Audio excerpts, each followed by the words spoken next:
Hey everyone, what is going on? I'm Matthew Oliver with Stillwater Alchemy, and today we're going to talk about the full moon lunar eclipse in Scorpio. But first, I want to talk about these beautiful orchids right beside me. So, as I was getting ready to film this workshop, in my mind, I was like, hey, I want to prepare this and that. And then as soon as I sat down, I was like, oh, we're going to talk about this instead. Spirit has some very specific downloads. But what's interesting about these orchids is that I've never seen such color. And even on the tag, first of all, they're moonstone orchids. And I was like, how fitting. Because I want to get like a vase of red roses that scream very Scorpio energy. But on the card, it says every orchid has a story. And we're going to go into that. So obviously, there's a reason why I chose that energy to be in the background instead of the roses. But even with regards to eclipses, we talked about this during the last eclipse, the Aries new moon solar eclipse, in the sense of what story are we initiating? What story are we telling ourselves? What stories, if some are initiating and starting, certain ones are going to be closing. And I think what I want to do is first start off with the transits with this eclipse, just so I can show you from an astrological standpoint what's going on. So this eclipse is going to occur Friday, May 5th, 1:34 p.m. Eastern Standard Time. So depending where you are, you may see the eclipse in action. And even if we're talking about a lunar eclipse, right? So this is the light of the moon being eclipsed. And I was thinking about how this could manifest in different ways, just from an astrological standpoint, but then also from a spiritual, energetic standpoint. So astrologically speaking, we'll start there. We have the sun making that applied conjunction with Uranus and the separating conjunction from Mercury retrograde. And then the moon in Scorpio is making an applied opposition to Uranus. However, there's something I want to point out that I talked about in the week ahead breakdown, in the sense of the moon is making an applied trine to Mars. And with regards to essential dignity in astrology, the moon and the Mars are in their fall in Scorpio and in Cancer. However, Mars rules over Scorpio, the moon rules over Cancer. So for me, I think a big way that this eclipse energy may manifest for some of you is a sense of a obstacle or some difficult energy that you've been going through being released or being clarified, or you finally learning the lesson or what needed to be learned from this scenario. There could also be a sense of a turbulent energy that shakes you into being into alignment. I've talked to a lot of clients, especially those that have some kind of prominent Scorpio energy in their chart, having gone through some kind of health ordeal, myself included. If we're even going back to eclipse season that we experienced during Scorpio season, we had the new moon solar eclipse in Scorpio at the end of October, October 25th. And even as I say health issues, there's an ambulance in the background, which is interesting. I don't think I've ever heard an ambulance since I've been in this location in Vancouver. So this is also interesting too, because of course the moon can represent our health, our body, our vitality. So this is another heads up, especially with Mercury retrograde so close to the sun. If there is something that you need to get checked up on or correspondence around your body, around your emotions, let's say you want to check in with the healer, if you want to make sure that you're getting checked on by a doctor, health professional, this would be a great time to do so. And this isn't to elicit fear. This is just saying that with us wrapping up this cycle of eclipses in the Taurus Scorpio axis, it's interesting from a body standpoint, an energetic standpoint, that oftentimes things will manifest in our body due to something not being spoken, or subconscious fear or subconscious resentment or anger that we haven't fully let go of, or that there could be more work around. And I'll give a quick example. I was talking with a friend one time and their throat was sore, but it wasn't due to them being sick or having a cold. They're just like, oh, this is itching in my throat. I was like, oh, is there something on your mind? Did you want to say something? Did you feel like you aren't being able to express yourself? They're like, no. I was like, okay, who knows? It might just be a variety of things when it comes to a sore throat. even though in the back of my mind, I was like, I think they need to get something spoken. And then a few minutes later, they were talking about how they were going through a challenging time in one of their relationships, but they felt that it would be not the best in terms of spiritualness or energetically to speak ill of that person. However, in my mind, they aren't speaking ill of anyone. They just need to get something off their mind and to speak it so that it felt like they weren't holding that energy in their throat. And then literally once we talked about it, literally for 5 minutes, a little while later, they said, oh, my throat doesn't hurt anymore. And this can be in the sense of when our body is trying to speak to us. Brene Brown, an infamous Scorpio, has spoken and said before, the body always keeps score and the body always wins. I truly believe when we're going through significant health things, sometimes it can be karmic, sometimes it can be things that we have repressed or things that our body needs to release. And it's going to be released in that part of the body that needs some clearing, even just from a chakra standpoint, or it can be very obvious, like with my friend and them having that congestion in their throat. Why I bring this up is with the moon opposing Uranus and the moon being a very strong link to, in this case, especially in Scorpio, this could be deep-seated resentment, bitterness, not being able to forgive. And I'm not painting Scorpio in that light. It's just what the energy of Scorpio contains. And that's one part of this Scorpio moon. The other side, and people love talking about having a Phoenix rising moment, but that literally means you are combusting into flames. I remember during Scorpio season of 2022, I was going through so many fevers. It was like every week I would have a different fever, and the fever kept getting higher and higher to the point where I was just convulsing in the bathtub, and I didn't know what was happening with my body. And there was a lot of things that were coming up to be released. And now 6 months later, I've gotten specific answers from a medical standpoint, and then also emotionally what I've been going through that have reflected that. I was like, oh, it really is full circle. Like, it still blows my mind how the astrology can go and be sometimes so literal. So I'm sharing that in the sense of, one, watch your emotions, your energy. Two, the link with the mothering energy, the feminine, where maybe there can be certain emotions that can be unlocked or emotional energy that you have been going through. But then third of all, with this mutual receptive trine to Mars and Cancer, I do think that there's going to be something that is either going to agitate you and act as a catalyst for you to be uncomfortable, to then show the path what needs to be done, whether it is releasing something, a job, a relationship, whether it's to focus on your health so that you can be in a place of strength and vitality, or whether it is this emotional healing, which, if we're talking about the moon's light being eclipsed, being taken away, if we just think about that for a moment, if we're outside at night and there's no light from the moon, it would be complete darkness. What's another phrase for that? A dark night of the soul.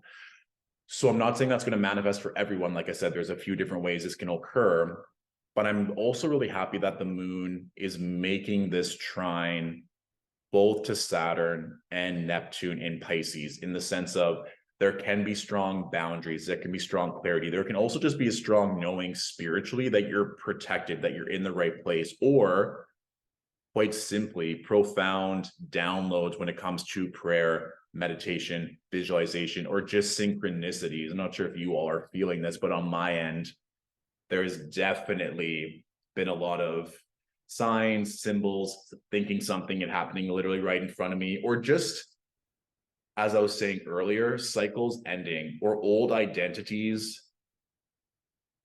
being not destroyed, that's very scorpionic, but being released, or like metaphorically dying to make space for something else. And now I want to go back to this energy of every orchid has a story. What stories we're feeding ourselves into, the emotions behind these stories. So a very common statement that I get from clients is, I'm doing the work, I'm doing the work. And in a sense of, it's almost like they are confused sometimes as to why there's more work to be done or why certain things aren't moving per se. We tell ourselves stories every single day. Stories can be beliefs, mindsets, how we portray ourselves to the world through our identity, how we dress, our jobs, things like that. But we know that we could change that anytime. Sometimes if we're talking about fixed energy like Scorpio and Taurus, it can take a lot for us to feel safe enough to claim a new identity, a new story, whatever that may be. It was even interesting right before when I was testing everything, I kept singing Out of Nowhere. Although it is one of my favorite go-to songs just to sing is Part of Your World from Disney's The Little Mermaid. And oftentimes you hear people when they get asked, can you sing? They say, no, no, no, I can't sing, I can't sing, I can't sing. Everyone can sing. Everyone. It's also such a beautiful way for you to activate your throat chakra. That's a different conversation for another time.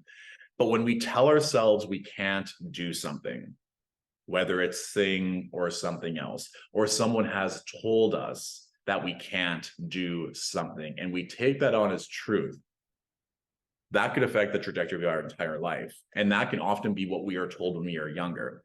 Now, this will come up in the meditation. We're going to release certain things that might be affecting us, or certain energies, or certain people. But I want us to go into this a bit more specific in the stories that we tell ourselves what we can or cannot do and why. Because if we know that we can change the story at any time, there's a reason why we continually tell ourselves that we can or cannot do certain things, whether that's to be acclimated and accepted by others, whether we fear that if we do something that's going to be perceived or being taken on as true or not true by others. There's a reason why we keep ourselves at a certain level. And I want us to, whether it's discovered right now or something for you to ponder, is what is the payoff? What is the incentive? What is me affirming this belief, this story? How is that benefiting myself? It's also true if we negate ourselves or tell ourselves we can't do something based off of something that happened one time or something that's never happened, but the fear of it happening is causing us to play it small. So I'll give an example. One time, a couple moons ago, with my contracted coaching clients, in a part of their old contracts, when these workshops were on sale and clients had to pay for them, or people had to pay for them in general, I would always send certain clients the workshops as part of their contract. And a beloved client I had at the time, for whatever reason, I think this was during when Mercury was retrograde in Capricorn, but the email just didn't send. And when I was going through invoices on Shopify, I saw their name that they paid for the workshop. And I thought, why did they pay for it? I sent them that. And I thought maybe that they had bought it as a gift for someone else. And then I went back to my emails and it didn't send. And I've always heard of this, of like emails not sending. I was like, is that even true? Is that even real? Like, does that happen? And then when I saw that, I was really not stressed out, but I was like, and in that moment, I was really frustrated and kind of like took it out a little bit on myself, being like, how could I make that mistake? What is this client going to think? So I just wrote them an email. They were very understanding. When we hopped on our next call, they're like, no problem. I never thought anything of it. My point is, I didn't let that one instance of me making a mistake define who I am as a business owner or who I am with my clients. However, let's say we were in a relationship and now we aren't in a relationship, and we say, I have been single for X amount of years. Or if we started a business and it didn't work out, it's like, you could say as a story, my business didn't work out. Or you can say, I learned so many things from my first business that I can apply to my second. Same thing in the relationship. It's like, oh, I'm so grateful that I got this time in that relationship, knowing what I like and what I don't like. Now I have this time of not being in a relationship to further strengthen myself. And now I'm here. I've had a lot of clients before where they talk about, it's like, oh, I can't trust this person, or I don't feel comfortable doing this because of this thing that happened when I was a child, when I was a teenager. Some of these instances have happened 20, 30 years ago. So the story in the background is, I can't trust this, or I don't have faith in this because this happened.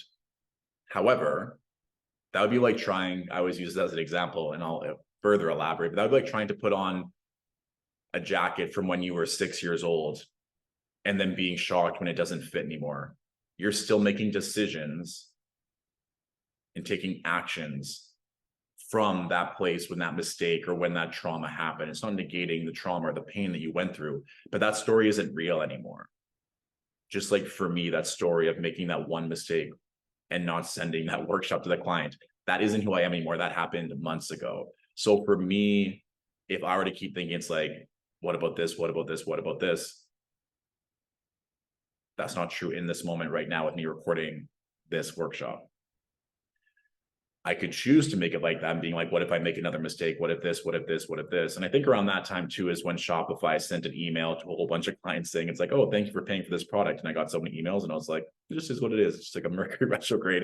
And that, like, for me, how I spun that in my mind, because again, the stories that we tell ourselves, it affirmed one of my core beliefs is that I love all my clients and my clients love me. And I saw the benevolence and the grace that my clients had for me in that moment when there was technological issues that I couldn't control.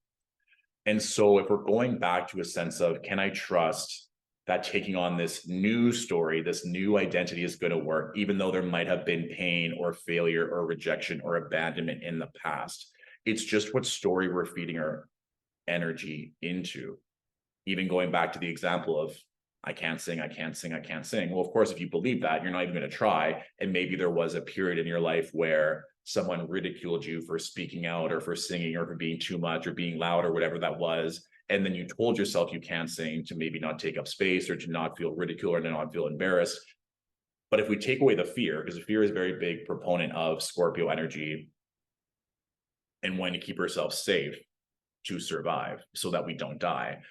But what if the new story was that no matter what you do, there's going to be success, there's going to be love, that you showing up in your fullest, you openly speaking about what you want and what you need is always going to be perceived as well. Because again, with the sun being an aspect to Mercury, that's a big energy that I want us all to sit with, of this being specifically a Mercury retrograde that gets to make us feel better. And Taurus rules the throat. Scorpio rules the reproductive organs. So there is a big connection here, even just from the sacral to the throat chakra. And between the sacral and the throat, we have the solar plexus and the heart, personal autonomy and power, and love, health, vitality. So if we can speak our blessings, if we can ask for what we want and what we need from those closest to us, from God's source energy in terms of prayer, if we can initiate a life that is pleasurable, that is fun, that is creative, that we get to create. Even me right now, I have my coffee. We get to have these beautiful orchids, and we're just talking about astrology. Sounds like my best life realized. Even though earlier today I had a very, very Mercury retrograde experience where there was a lot of things that were out of my control. And I was going to record the workshop at a certain time and I was like, that is not happening. I am not in the headspace to do that right now. I'm going to need to take a nap. And then my alarm didn't go off. And then I'm like, here we go. It's just funny how certain things work. But honestly, it's probably one of the best naps I've ever had, which is such a Taurus vibe anyway. One thought there as well. I think with the sun in Taurus, conjunct Mercury retrograde and Uranus, there can be an emphasis of wanting to act, wanting to move. But time is so interesting right now with these eclipses. And I think taking time to rest, taking time to slow down, taking time to feel good, to prioritize feeling good in whatever that means for you. And with Taurus, it's a very stimulating energy. We're talking about Taurus because this energy in Taurus is opposing Scorpio. And we're talking about things with regards to making us feel good, but passion as well. We're talking about Scorpio and the reproductive organs and this pleasure and passion and intimacy that can obviously be directed in all areas of our life. And if we're holding ourselves back from what feels good, even for whatever reason, me singing right before me recording this had to come through for a specific intent. And even how we feel in our body with regards to our physical health, it's very obvious when something does not feel good, which can open the door for different things that can be addressed. And I don't think there's a greater feeling that when your body is fully strong and feels good. I want us all just to take a moment to slow down and to identify what feels good in terms of the foods that we eat, what we listen to, what we are wearing, or how we feel in our homes, in our clothings, in our day-to-day operations, so that this eclipse gets to release everything and anything that doesn't feel good. I think when it comes to fixed signs, especially the Taurus Scorpio axis, it's like, does this feel good? Does this allow us to make money? Is this creating pleasurable situations in other areas of our life? And if the answer is no to any or all of those, it's so simple. It's like, great, we need to address this, have a conversation, switch our mindset, or release it completely. It can literally be that easy. The last thing I want to say, and I do, for whatever reason, feel pulled to pull just a couple cards here. One specific thing that came through for me, and you all can take it if it resonates, is to release anything and everything that no longer energetically and emotionally serves you. And this could be from a simple standpoint of maybe there was a t-shirt, a garment, whatever it is you bought that no longer sparks inspiration or joy, because we know time doesn't exist, but people always want to get to the next level. They want to feel a certain type of thing. What we wear, what we surround ourselves with, what energy we take on every day informs a new level of identity, no matter what that is. So if you're consistently eating the same things, wearing the same clothes, going to the same places, you're not switching anything up. And it's nice too with this eclipse because Venus is still technically in Gemini until Sunday.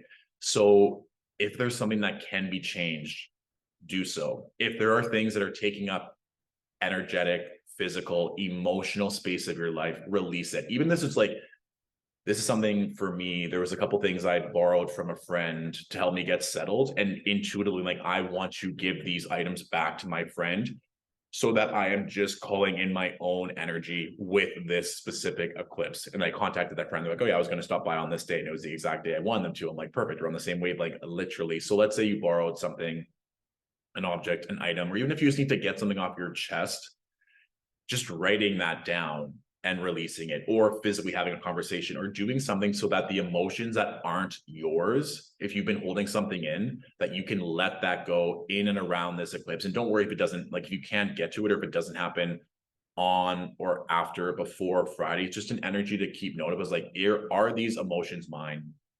Is this energy mine? Or can I hypothetically return to sender? And that's even something too, if we just, and I was going to talk about this in the meditation, I'll talk a little bit about it now.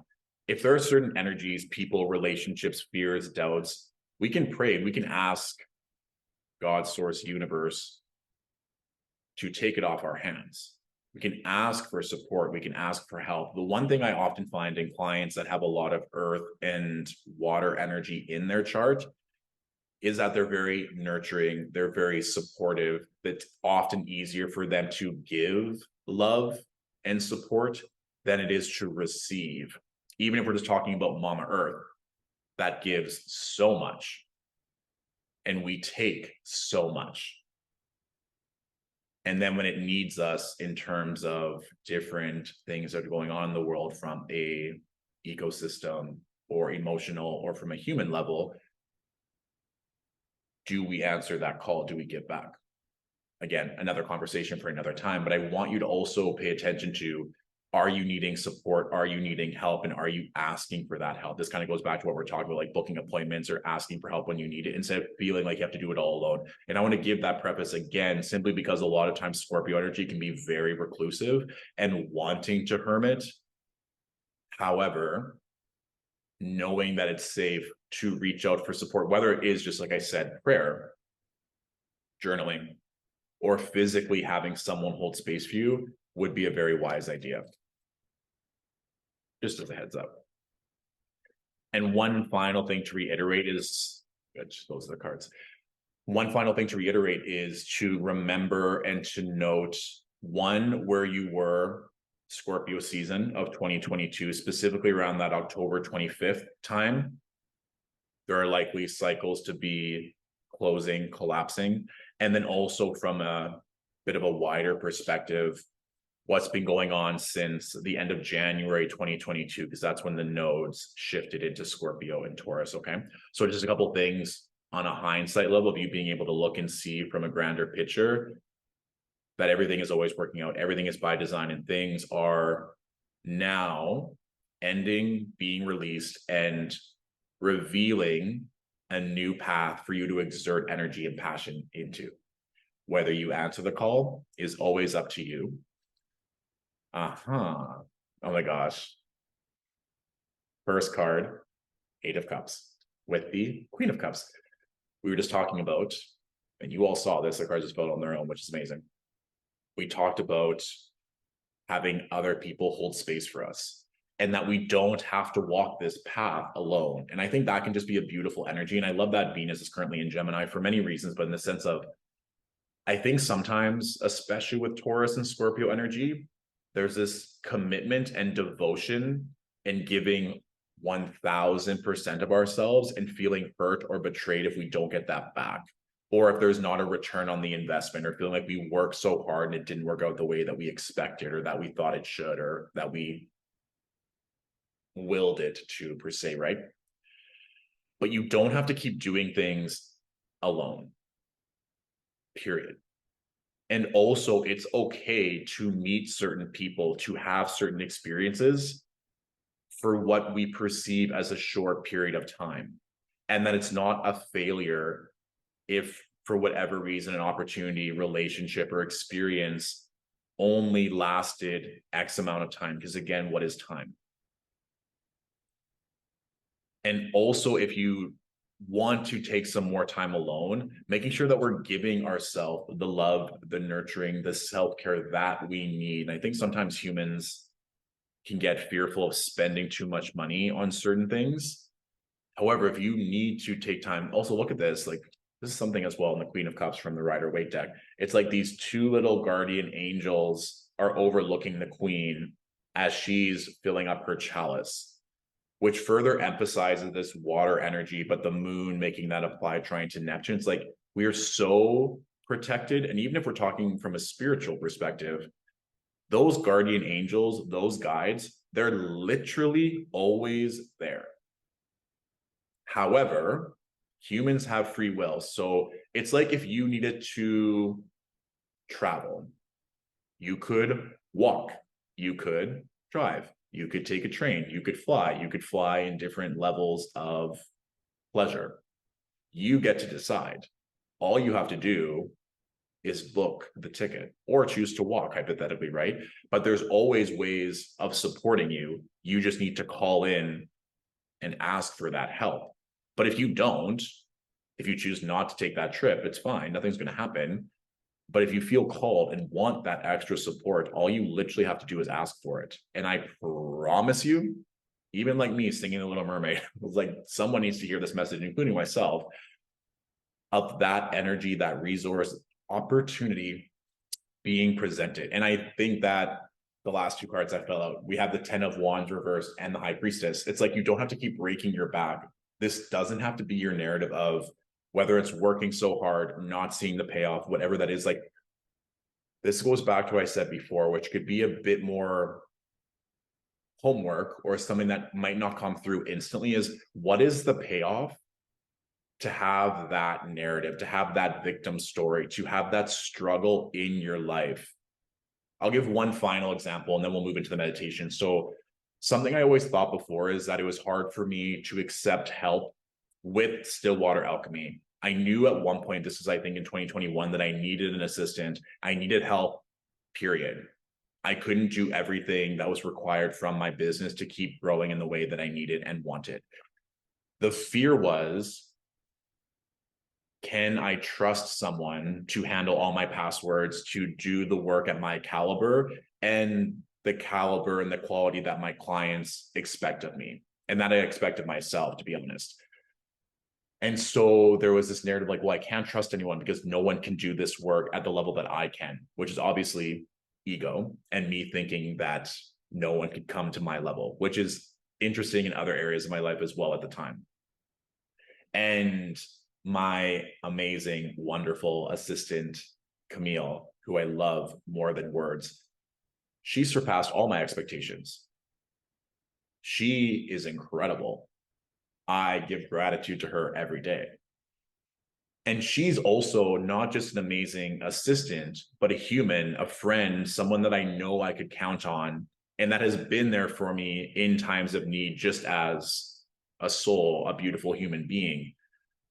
Where I'm going with this is that the fear of, can I trust that someone can show up at my level that I need, was deep rooted, and also kept me safe in terms of, if I don't allow anyone in, then I'm not going to be able to get hurt, because I was hurt in the past by certain people in my life. So then the fear was, I'm not going to allow, or like the belief or the story that I told myself at that time was, I'm not going to let anyone in so that I won't get hurt. That was the payoff of me not acquiring help, was that I'm not going to get hurt or betrayed or whatever that was.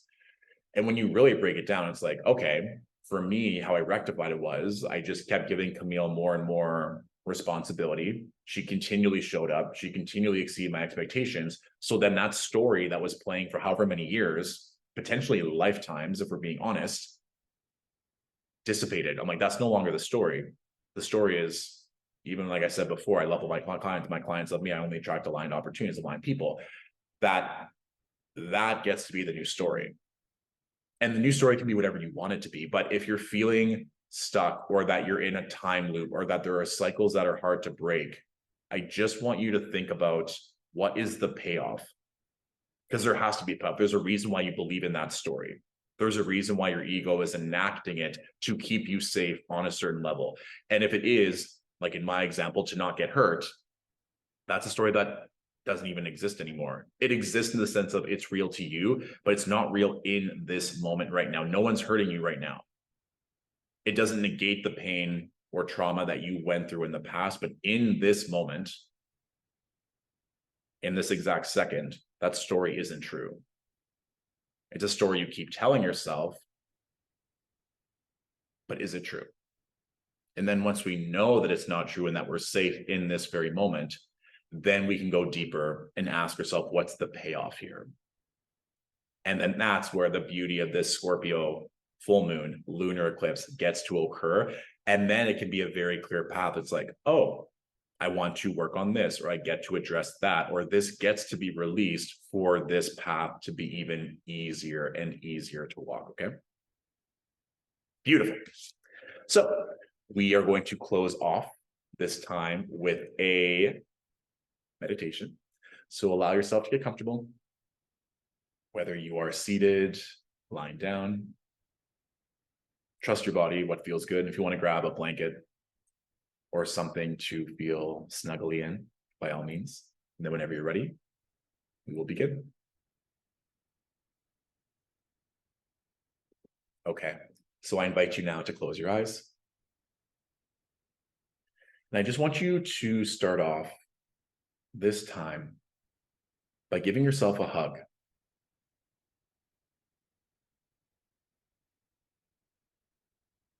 Allowing this pleasure to fill your body.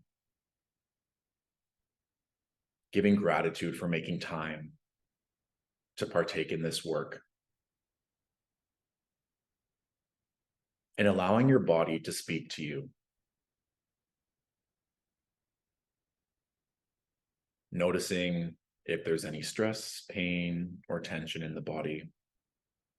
And even noticing other areas that are feeling good, feeling activated, that there's a beautiful flow of energy.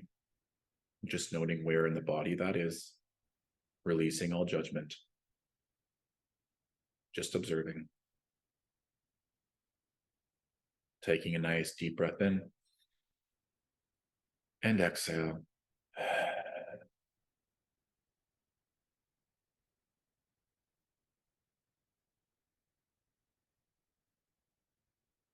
Now, I want you to reflect back and just notice if there is an emotion, a feeling that doesn't feel good right now. It might be regarding a certain relationship in your life, a feeling of judgment of where you're at in your journey, your career, and just sitting with that for a moment, noticing what the story is around this energy.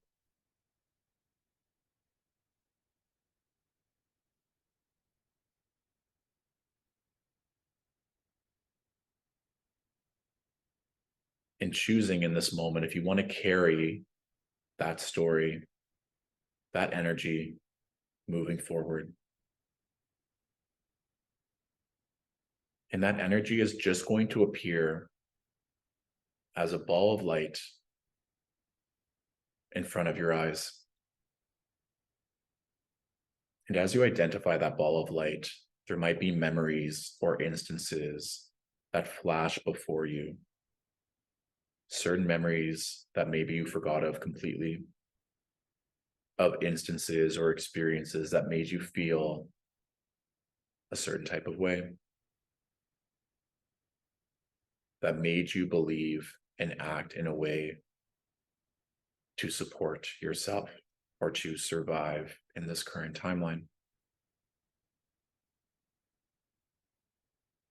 If you would like to release this story, this feeling, this energy,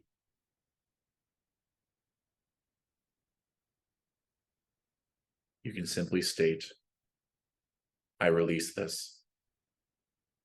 This is no longer mine to hold.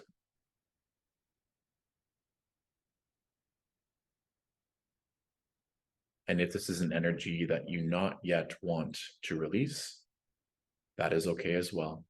You can allow a curiosity to come through. Even just being made aware of this is impactful. Now, as you look over to the right, you're going to see a beautiful waterfall. I want you to approach that waterfall and allow yourself to feel the water move through your body, starting at the top of your head. It's the perfect temperature. This water moves across your face, down your throat. As it runs down your chest and your arms and your abdomen, you can feel your body getting lighter and lighter. As it moves down your legs, knees, shins, ankles, and feet, there may be energies and downloads of where you wish to progress, how you wish to move, and even further clarity of what your body needs at this time.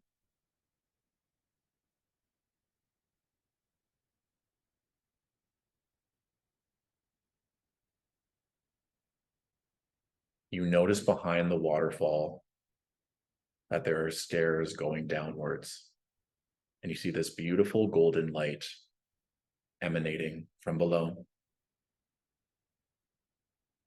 On my count, we're going to go down these beautiful steps towards the light.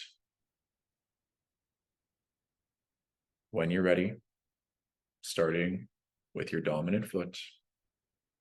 1, 2, 3, 4, 5, 6, 7, 8, 9, 10. This beautiful golden light is your dream, your passion, what feeds your soul. Now, this doesn't have to be limited to one thing. This could simply be an emotion, a feeling that you wish to feel every single day. It can be passion, love, ambition, security, comfort, family. Allow this light to fill up your entire vessel. It's almost as if bubbles of light surround you, that you feel even lighter, that any pain, judgment, resistance, tension is further dissipated from your body. And at this time, you feel light radiating from the soles of your feet, moving all the way, expanding out the top of your crown chakra, that you're quite literally a channel of light.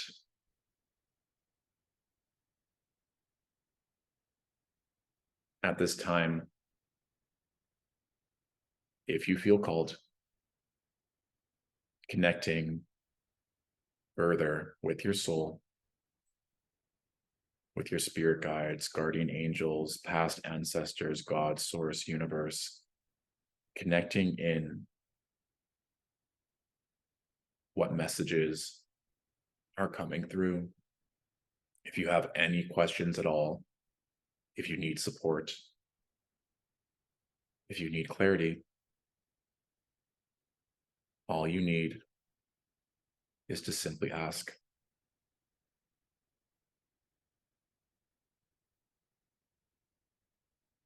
You can feel your body vibrating, expanding, more and more light moving through your vessel. If there's any energy, emotions that want to come through, whether it's laughter, tears, anything at all, no judgment, allowing this energy to come through, to break free, to be felt.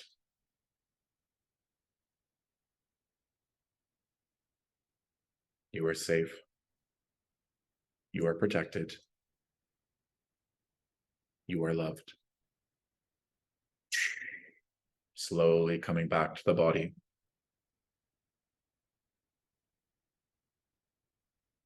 Connecting back in with your breath.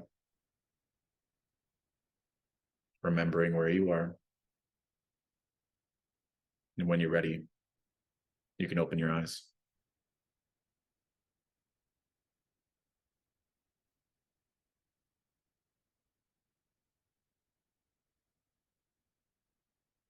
So, the theme of today is unexpected messages, unexpected love, unexpected pleasure. Because I, truth be told, had a different meditation in mind or something that I had planned. But that meditation just took the wheel and had its own way with me in that channel, which is beautiful. So I would highly, highly encourage, no matter when you're watching this, whether it's before, on, or after the eclipse, to take time for yourself. During a Scorpio moon transit, it's often intense, emotional, raw, visceral. And this can be taking time for yourself to just not be connected to other people's energy. If you feel called to connect with higher forms of energy from love, nutrition, healing, inspiration, that is great. But especially after that meditation, I feel like your body is just open and receptive. So it's kind of like when you move into a new space or when you get a clean bill of health, you want to be very mindful of what you are consuming, the energy that you're taking in. As we are still moving through this eclipse energy, and remember that, let's say maybe certain things aren't clicking just yet, or you're still waiting on correspondence, or things are still in this energetic limbo. That's okay. I feel like sometimes we expect answers on the exact date of a transit or lunation or eclipse. The energy and downloads of the eclipses reverberate outwards for weeks and months after. So keeping that in mind, but also going back to something that we can all easily work on every day is, does this feel good? Yes or no? If this doesn't feel good, can we easily reach out and get support or have a conversation or release it? Yes or no? And if the answer is yes, do the thing that is going to elicit an easier, more pleasurable response. Of course, within your boundaries, but I think that with the moon also an aspect of Saturn, it'll get easier and easier to create new boundaries and new structures for us to feel safe, for us to feel good, and for us to continue forward on our journey as intended. So thank you all for joining me today. If there are any downloads, stories that you wish to share at all, please feel free to leave them in the comments. If there are any questions or clarity, I will do my best to answer all the comments as soon as I can. And I'm wishing you all a fabulous lunar eclipse integration. All right. I'll talk to you soon. Bye.